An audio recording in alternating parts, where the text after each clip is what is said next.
మోకాలికి బోడుగుండుకి ముడిపెట్టడంలో పతాక స్థాయికి చేరిన టీడీపీ సీఎస్ ని మార్చాలంటూ 2 నెలలుగా ఎల్లో మీడియాతో కలిసి చంద్రబాబు తప్పుడు ప్రచారం. జూన్ 4 తర్వాత రాష్ట్రానికి ఈ టీడీపీ ఎల్లో మీడియా పీడ విరగడవడం ఖాయం. వైఎస్ఆర్సీపీ ప్రధాన కార్యదర్శి సజ్జల రామకృష్ణారెడ్డి అన్నారు. వ్యవహారాలు నడుస్తుంటాయి కానీ ఒక విషయం అయితే చెప్పదలుచుకున్నాను. మీరు గమనిస్తే చీఫ్ సెక్రటరీ గారి మీద ఆయన్ను తప్పించాలనే టార్గెట్తో 1-2 నెలల నుంచి ముందు ఎన్నికల కమిషన్ ఆయన కుమ్మక్కని రాశారు. పాప ఆ సీఈఓను ఈయన కలిసి ఈయన ఆయన మీదన ఆయన ఈయన మీదన అది వాళ్ళే రాస్తారు. టెర్రరైజ్ చేసి సరైన మాట ఏంటంటే ఉగ్రవాదులు ఎట్లా చేస్తారో అట్లా టెర్రరైజ్ చేయడం, బెదరగొట్టడం, రౌడీ చేయడం, జులుం చేయడం. ఆ దెబ్బకు భయపడి అవతల దారిలోకి రావాలి. ఏదైనా వాళ్ళ మీద ప్రేమతోన్నా రావాలా, లేదా వాళ్ళ ముఠాలో సభ్యుడిగా వెస్టెడ్ ఇంట్రెస్ట్తో అన్నా రావాలా ఆ పార్టీ టీడీపీ తరఫున, లేదా భయపడైనా కాళ్ళబేరానికి వచ్చి వాళ్ళు చెప్పినట్టు వినాలా. ఈ మూడు అది రాజకీయ పార్టీ లక్షణం కాదు. ఈ మూడు లక్షణాలతోనే బతికే పార్టీ.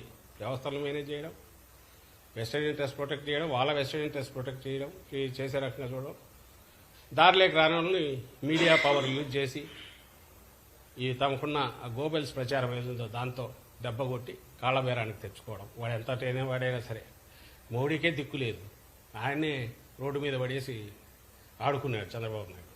అంత శక్తి సంపన్నులు వాళ్ళు చంద్రబాబు నాయుడు. దాంట్లో వీటితో బతుకుతున్న పార్టీ. లేకపోతే ఈ కేసులో ఆయన తరఫున మేము మాట్లాడాల్సిన అవసరం లేదు. అది రాజకీయ పార్టీ, ఆయన డిఫెండ్ చేసుకోవచ్చు, మా పరిధి కూడా కాదు. అయితే వాట్ ఈజ్ అపియరింగ్ ఆ మీడియాలో అది గమనించండి. చీఫ్ సెక్రటరీ 800 ఎకరాలు 600 ఎకరాలు 100 ల్యాండ్ గ్రాబింగ్ అని చెప్పి ఈరోజు పేపర్లలో వస్తుంది.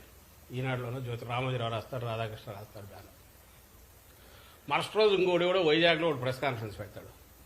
ఆ సాయంత్రము 11 మళ్ళీ టీడీపీ వాళ్ళు ఎలక్షన్ కమిషన్కు మిగిలిన వాటికి పిటిషన్లు పెడతారు. ఐ థింక్ కోర్టులో కూడా వేసింటారేమో, కోర్టులో కూడా ఒకటి వేస్తారు.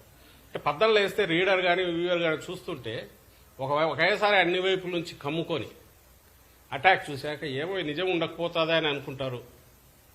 ఈరోజు క్యారెక్టర్ అసాసినేషన్ అయిపోయి ఈజ్ ఇట్ పాసిబుల్ 400 ఎకరాలు 500 ఎకరాలు ఒక అడ్డంగా తీసుకోవడము 10 రోజుల్లోనూ 100 నెలల్లోనూ సాధ్యమా?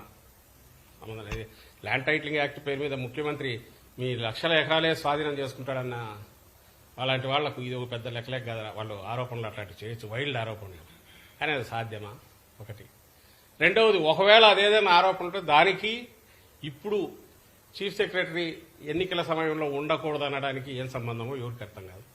వీళ్ళ డిమాండ్ అది ఉంది కాబట్టి ఈ కౌంటింగ్ మీద ఇది క్రియేట్ చేస్తాడు కాబట్టి ఈయన తప్పించాలని డిమాండ్.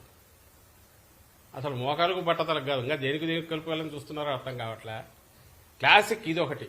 టీడీపీ అంటే అబద్దాల మీదనో, అబద్దాలని ఎందుకంటున్నామంటే జరిగిన దాన్ని బట్టి, ఆ ఆరోపణల గురించి వాటి గురించి కాదు. ఆరోపణ చేసావు బాగానే ఉంది, అది అక్కడ ఆగాలనా? కంక్లూజన్కి తీసుకెళ్తున్నారు.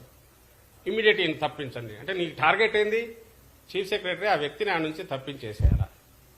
ఎందుకు? అల్టిమేట్ ఇది ఏం లేదు. మళ్ళీ ఆ వ్యవస్థ కూడా ఏదన్నా తన చేతుల్లోకి రావాలా?